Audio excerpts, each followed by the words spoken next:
La lucha de Santa Claus contra los Reyes Magos, parte 2.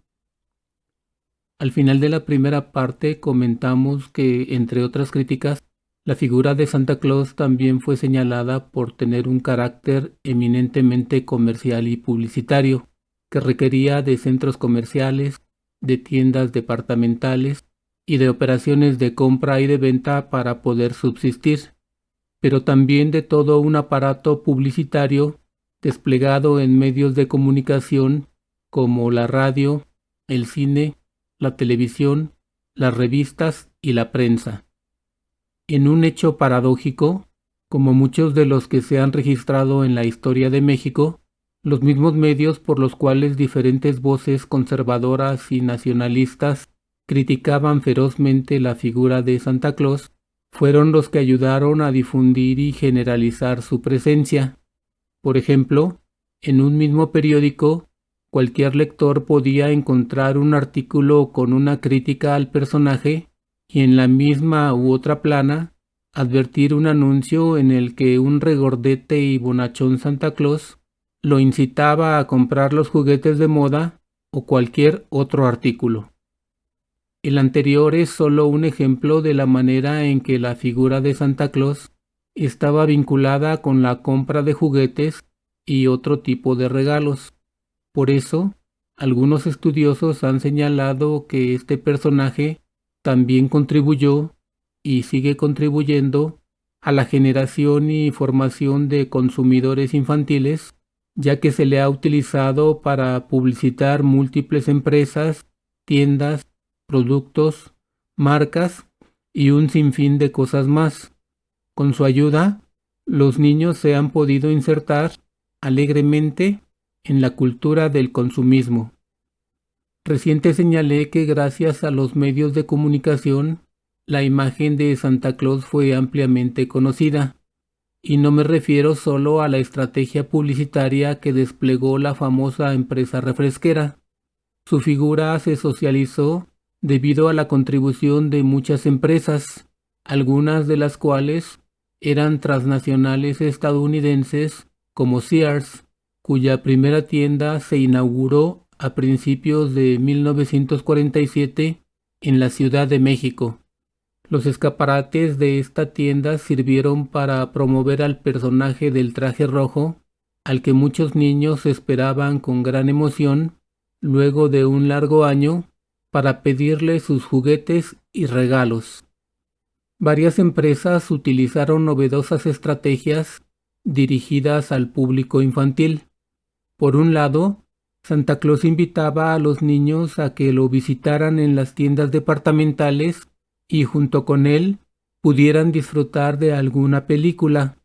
Eso, por supuesto, sin dejar de comprar sus juguetes favoritos. Desde esa época, los niños comenzaron a asistir a los centros comerciales en lugar de pasar su tiempo libre en los parques y jardines o haciendo ejercicio o alguna otra actividad lúdica. El cine también contribuyó de manera muy efectiva a socializar la imagen del cada vez más famoso personaje, ya que se filmaron muchas películas con temática navideña en las que aparecía Santa Claus. Incluso algunas fueron filmadas en México. En comparación, ¿cuántas películas se produjeron teniendo como protagonistas o haciendo una referencia a los Reyes Magos? En resumen, podemos decir que los niños que vivieron en la Ciudad de México y otras localidades importantes del país a partir de la segunda mitad del siglo XX se encontraron inmersos en un ambiente social marcado por un creciente consumismo influenciado por los Estados Unidos. Las prácticas culturales y comerciales estadounidenses comenzaron a mezclarse y a predominar sobre los hábitos, las tradiciones y las costumbres mexicanas, sobre todo durante las celebraciones decembrinas, cuando este personaje de aspecto bonachón, regordete, con una gran barba blanca y vestido con un traje de terciopelo rojo, se empezó a ver por muchos lados. Ese era Santa Claus, un personaje que encarnaba y encarna el símbolo estadounidense de las fiestas navideñas, pero sobre todo de la actividad comercial. Desde entonces, se sabía que la figura de Santa Claus era parte fundamental de las festividades decembrinas en el país del norte y un símbolo nacional, y no podía ser de otra manera, ya que los medios de comunicación lo habían convertido en un personaje sumamente popular. En México, el hombre barbado también tenía el don de la ubicuidad, ya que comenzó a personarse en las tiendas departamentales, en las escuelas, en las calles, en las fiestas y en múltiples actos de caridad, pero al mismo tiempo aparecía en carteles, en espectaculares y en anuncios en revistas, periódicos y comerciales televisivos. Y si eso no bastaba, también era actor principal, secundario o de relleno en infinidad de películas hollywoodenses, algunas de las cuales, por supuesto, se proyectaron en las salas de cine de nuestro país. El peligro era grande, por eso, amplios sectores de la población mexicana,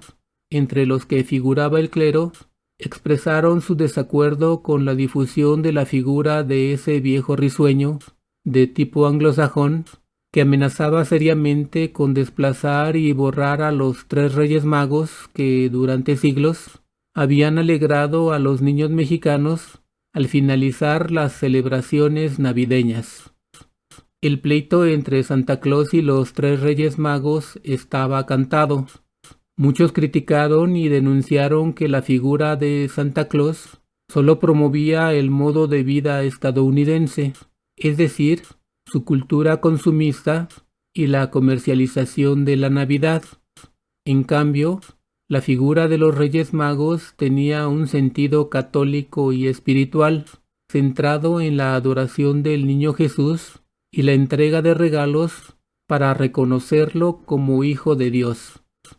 En términos más concretos, se trataba de una defensa de las tradiciones católicas mexicanas, es decir, de los rituales navideños que incluían las posadas, los cohetes, las piñatas y la liturgia católica, en contra de una nueva invasión estadounidense que en esta oportunidad no buscaba más territorio, sino imponer sus costumbres materialistas, afectando la cultura y la economía nacionales.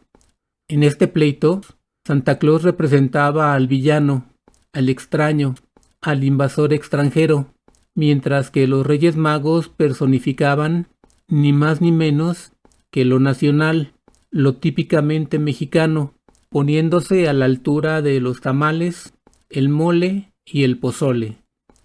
A pesar de las críticas, la figura de Santa Claus comenzó a difundirse ampliamente gracias a los medios de comunicación y se convirtió en lo que los estudiosos llaman una tradición inventada.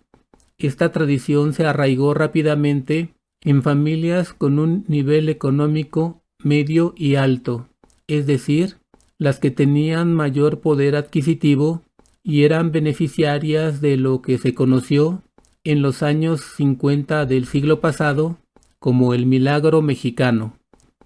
En efecto, debido a la conocida disposición de algunos mexicanos por aceptar, admirar y asimilar nuevos símbolos y costumbres, Santa Claus logró integrarse a los festejos navideños. Esto se registró en el contexto de una mayor apertura de las autoridades mexicanas en favor de los intercambios económicos y culturales con Estados Unidos. La invasión de Santa Claus fomentó el consumismo en una época en que las políticas gubernamentales tenían el objetivo de lograr un mayor crecimiento económico. A finales de la década de 1950, Santa Claus ya no solo era ampliamente conocido, sino que casi había adquirido la nacionalidad mexicana. Como ya te he dicho, en la Ciudad de México, por ejemplo, además de en los centros comerciales y en las tiendas departamentales, por supuesto, se le veía en los parques y en la Alameda. Incluso podía visitar algún hospital y participar en entregas anuales de juguetes promovidas por dependencias oficiales. Con ese avasallante empuje, no pasaron muchos años para que las figuras de Santa Claus y los Reyes Magos fueran igualmente aceptadas por el público mexicano. Como prueba de ello, podemos decir que cada vez fue más común que al pie de los árboles de Navidad muchas familias comenzaran a ubicar los tradicionales nacimientos. Esta aceptación se debió, entre muchos otros factores, a que algunos sectores de la población tradicionalmente se han mostrado muy receptivos a la influencia cultural estadounidense, pero también a que las tiendas departamentales y los grandes grupos comerciales sabían que podían duplicar sus ventas con la simple y básica distinción entre los regalos que podía traer Santa Claus y aquellos que podían traer los Reyes Magos.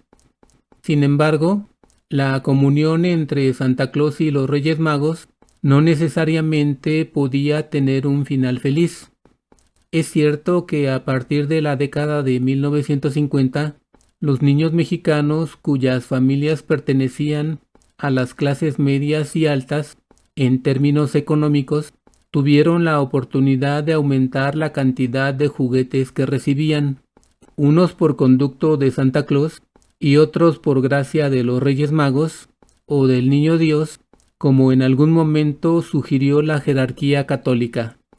Pero eso no fue, ni es así, para la mayor parte de los niños de familias pobres o de bajos recursos económicos, muchos de los cuales nunca han podido recibir el regalo que anhelan por parte de cualquiera de estos míticos personajes.